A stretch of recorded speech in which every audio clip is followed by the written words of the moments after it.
aguja y corta falda de percal, para enseñar unas piernas que son dignas de enseñar.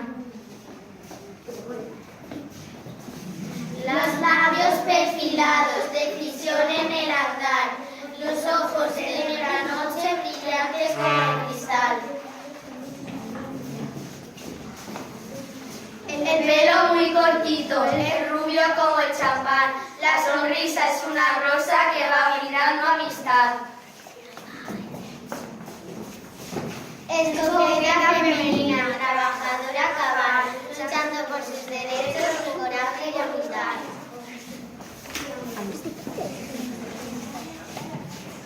Con empeño y valentía, conseguido derivar de esos muros machistas y ahora es capitán.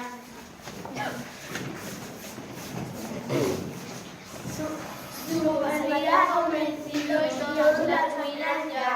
Resentidos mandos y tropas por su orgullo y bondad. Presumida cuando toca, eficiente militar.